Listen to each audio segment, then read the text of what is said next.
Atenção porque vai começar a aula de ciências. E aí galera, vamos para mais uma aula de ciências. Antes de darmos início da aula de hoje, vamos resolver as questões passadas na aula anterior, certo? Primeira questão dizia: como funciona um circuito elétrico? Bem, o circuito elétrico ele começa e termina no mesmo ponto e é formado por vários elementos que se conectam ou ligam e assim tornam possível a passagem da corrente elétrica. Segunda questão, a alternativa correta é a alternativa B. Terceira questão: quais são os 5 elementos principais de um circuito elétrico? Vamos a eles: resistores, capacitores, geradores, condutores e indutores. Na quarta questão, a alternativa correta é a alternativa E. Quinta questão: explica a diferença entre condutores e isolantes. Bem, enquanto os condutores permitem a movimentação dos elétrons, os isolantes dificultam essa movimentação, certo? Um oposto ao outro. Agora vamos para a aula de hoje. Hoje a gente vai dar continuidade ao assunto da aula anterior, porém especificamente sobre os circuitos elétricos simples e paralelos. Vamos começar pelo circuito elétrico simples. O circuito elétrico simples é aquele que vai percorrer apenas um caminho. O exemplo mais comum é uma bateria, tá aí a imagem ao lado, ó. Apenas um caminho vai ser percorrido no circuito elétrico simples. Nas baterias, são sempre os mesmos elétrons que estão circulando, nunca vai ter alteração. Se não fosse assim, elas não conseguiriam receber energia logo depois de ter fornecido a energia. Dentro do circuito elétrico simples, temos o circuito elétrico em série. O circuito elétrico em série é aquele que existe uma associação. A partir dessa associação, os componentes vão se ligar entre si na mesma sequência e na mesma direção, ó, como está aí na imagem ao lado, ó, sempre na mesma direção. Como exemplo, podemos citar as lâmpadas usadas na decoração, por exemplo, da árvore de Natal. O circuito feito por elas é simples e o fato de uma lâmpada queimar prejudica todas as restantes. Agora, vamos falar sobre o circuito elétrico em paralelo. O circuito elétrico em paralelo é aquele em que também vai existir uma associação onde a corrente elétrica vai se dividir ao longo do circuito. Ou seja, é como se fosse ocorrer dois circuitos elétricos, dois circuitos diferentes. Isso acontece para que haja tensão elétrica, e essa tensão seja constante em todos os seus pontos. Exemplo disso é o circuito elétrico residencial, onde todas as tomadas existentes na casa têm que ter a mesma intensidade de corrente elétrica. Para a gente resumir, o circuito elétrico simples é aquele que percorre apenas um caminho. Circuito elétrico em paralela é aquele que vai ter uma associação e pode se dividir ao longo do circuito. No caso dessa imagem ao lado, 2 circuitos. Vamos agora estudar a potência elétrica. Mas o que é potência elétrica? A potência elétrica ela vai ser definida como a rapidez com que um trabalho é realizado, ou seja, é a medida do trabalho realizado por uma unidade de tempo. Mas qual é, professor, essa unidade de tempo? A unidade de tempo que vamos usar na potência elétrica é a unidade de potência no Sistema Internacional de Medidas, que é o Watt. W, em homenagem ao matemático e engenheiro James Watt, que aprimorou a máquina de vapor. Então, vamos usar essa medida de potência que é o Watt, o W, certo? Toda vez que você vê o W nas questões que eu vou passar, que é relacionada ao Watt. No caso dos equipamentos elétricos, a potência vai indicar a quantidade de energia elétrica que foi transformada em outro tipo de energia em cada unidade de tempo. Por exemplo, uma lâmpada incandescente que em 1 segundo transforma 100 joules de energia elétrica em energia térmica e luminosa terá uma potência elétrica de 100 watts. Está vendo lá o W do watts? Então, sempre vai se relacionar a questão de potência com o joule. Vocês vão entender isso logo mais nos slides que vão passar. Bem, mas qual é a fórmula da potência elétrica? Para se calcular a potência elétrica, utilizamos a seguinte fórmula: P igual a U vezes I, sendo P a potência, ou seja, quantidade de watts, I a corrente elétrica e U a diferença de potencial. Exemplo: qual a potência elétrica desenvolvida por um motor quando a diferença de potencial, a de sigla DDP, nos seus terminais é de 110 volts, ó, tá vendo? Já está na quantidade de volts, e a corrente que o atravessa tem intensidade de 20 amperes. O A se relaciona a amperes e o V volts, só para vocês entenderem melhor a questão. A solução: para calcular a potência, basta multiplicar a corrente pela DDP, ou seja, pela diferença de potencial. Sendo assim, vamos obter P igual a 20, que é dado lá, ó, do amperes, vezes o 110 da voltagem, que também é dada na questão. 20 vezes 110 vai dar 2.200 watts. Sempre no final, como a gente está falando de potência, vai se utilizar o resultado final, o W, que é considerando o watts. Frequentemente, a potência é expressa em quilowatts, que é um múltiplo do W, de forma que 1 kW é igual a 1.000 watts. Sendo assim, a potência desse motor dessa questão é de 2,2 kW, certo? Agora, como eu disse que está relacionado esse potencial, potência elétrica com o efeito Joule, a gente tem que entender como funciona esse efeito Joule. Lembrando, na aula anterior eu falei sobre os resistores, e os resistores é onde vai acontecer esse fenômeno de Joule. Os resistores são aqueles dispositivos elétricos que, ao serem percorridos por uma corrente, transformam a energia elétrica em energia térmica. Esse fenômeno é chamado de efeito Joule, e neste caso dizemos que o resistor dissipa a energia elétrica. Então, onde é que acontece o efeito Joule? Nos resistores. Exemplos de objetos que a gente usa no nosso cotidiano, que a participação desse efeito Joule entre eles. Quais são eles? Aquecedores, chuveiros, secadores, lâmpadas, ferro de passar roupa, são exemplos de equipamentos que a gente utiliza esse efeito diariamente. Mas como é que se faz esse cálculo da potência no efeito Joule? Para calcular a potência elétrica em um resistor, resistor por quê? Porque é nele que acontece o efeito Joule, podemos usar a seguinte expressão: P igual a R vezes I ao quadrado, sendo que P vai ser a potência, como eu já falei, que vamos considerar o volts, R a resistência e I a corrente. Usando a lei de Ohm, U igual a R vezes I, podemos substituir a corrente na expressão anterior e encontrar a potência em função da diferença de potencial e também da sua resistência.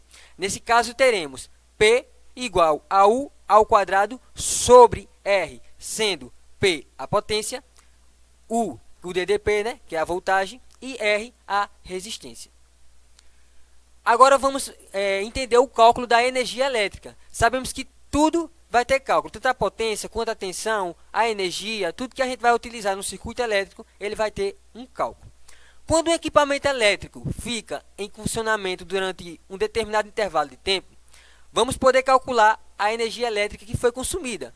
Para fazer esse cálculo, basta apenas multiplicarmos a potência do equipamento pelo tempo, ou seja, potência vezes tempo de funcionamento. Assim, a energia elétrica é encontrado e usando a seguinte fórmula. Vamos lá. EL, que é energia elétrica, vai ser igual a P da potência vezes delta T, sendo EL energia elétrica, P a potência e delta T um intervalo de tempo. No cotidiano, é muito comum o valor da energia elétrica ser expresso em quilowatts. Lembra que eu falei anteriormente? Neste caso, para transformar de joule para quilowatts, podemos usar a seguinte relação.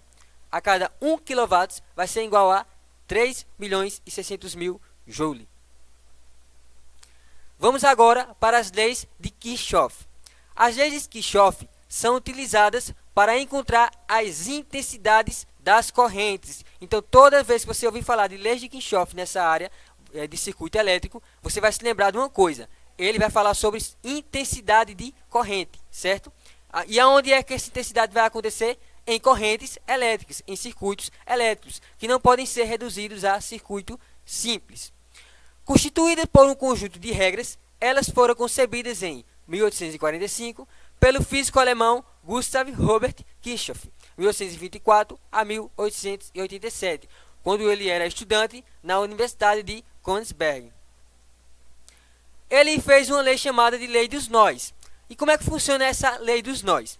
Essa lei também é chamada de primeira lei de Kirchhoff. Ela indica que a soma das correntes, lembra que vamos falar de corrente nessa lei, que chegam em um nó é igual à soma das correntes que saem. Ou seja, a mesma quantidade de corrente que chega no início do nó é a que vai sair quando se somar essas correntes. Esta lei é consequência da conservação da carga elétrica. Ele acredita que essa carga elétrica vai ser conservada desde o início até o fim desse circuito, cuja soma álgebra das cargas existentes em um sistema fechado vai sempre permanecer constantes, ou seja, sem alterações. Exemplo: na figura ao lado aí representamos um trecho de um circuito percorrido pelas correntes I1, I2, I3 e I4. Indicamos ainda o ponto onde os condutores se encontram, lá onde está a setinha vermelha, no nó. Neste exemplo, considerando que as correntes 1 e 1 e 1 e 2 estão chegando ao nó. Está vendo na imagem ali ao lado? 1 e 2 estão chegando ao nó. Enquanto as correntes 1, 3 e 1, 4 estão saindo do nó, certo? Então, em um circuito, o número de vezes que devemos aplicar a lei dos nós é igual ao número de nós do circuito, ou seja, menos 1. Por exemplo, se no circuito existir 4 nós, vamos usar a lei 3 vezes. Por quê? Porque a gente, lembrando, tem que sempre diminuir 1. Então, se a gente tem 4 nós, menos 1, 4 menos 1, 3. Vamos fazer isso 3 vezes. Agora vamos entender a segunda lei de Kirchhoff, que é a lei das malhas.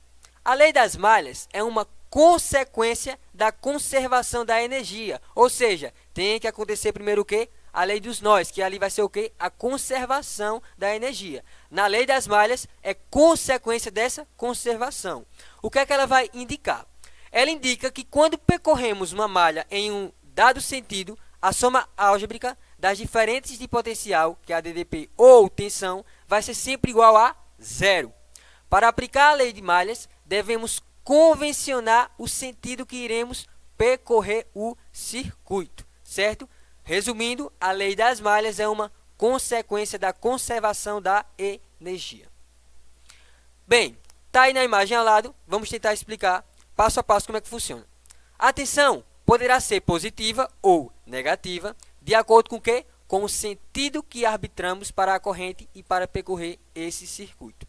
Para isso, vamos considerar que o valor da DDP em um resistor é dado por R vezes I, sendo positivo se o sentido da corrente for o mesmo do sentido do percurso e negativo se for no sentido contrário. Ou seja, toda vez que o sentido da corrente for o mesmo sentido do percurso, essa carga será positiva. E quando é que ela vai ser negativa? Quando sempre o sentido for contrário. Para o gerador, o FM, ou o receptor, o F100, utiliza-se o sinal de entrada no sentido que adotamos para a malha.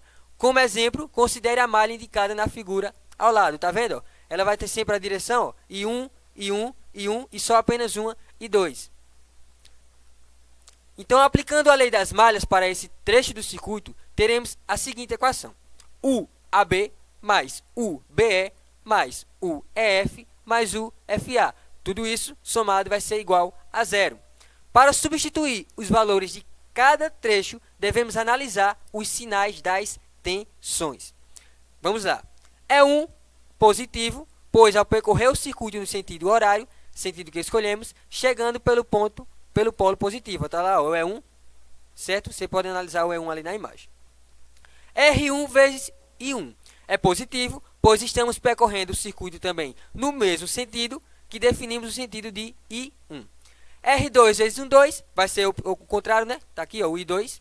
Então, vai ser negativo, pois estamos percorrendo o circuito no sentido contrário que definimos para o sentido de I2. E2 também negativo, porque o E2 também está correndo no circuito no sentido horário contrário. Então, chegamos pelo polo negativo. R3 vezes 1, positivo, pois estamos percorrendo o circuito no mesmo sentido. E R4 também positivo. Considerando o sinal da tensão em cada componente, podemos escrever a equação desta malha como E1 mais R1 vezes I1 traço R2 vezes I2 traço E2 mais R3 vezes I1 mais R4 vezes I1. Tudo isso, lembrando, vai ser igual a 0. Para finalizarmos o conteúdo da aula de hoje, vamos entender um pouco da calorimetria. O que seria essa calorimetria? A calorimetria é a parte da física que estuda os fenômenos relacionados às trocas de energia térmica. Então, é fundamental a gente conhecer esse fenômeno. Por quê? Porque vai ter trocas de energia térmica durante nosso circuito elétrico. Então, essa energia em trânsito é chamada de calor. E esse calor ocorre devido à diferença de temperatura entre os corpos. Então, o termo calorimetria é formado por duas palavras, seja ela calor e metro, do latim. Calor representa a qualidade do que é quente, né? Como a gente sabe, tudo que tem um calor é porque é quente. E o metro do grego significa medida, ou seja, é a medida do calor. Essa foi a nossa aula de hoje. Eu espero ter contribuído para o conhecimento de vocês e até a próxima aula.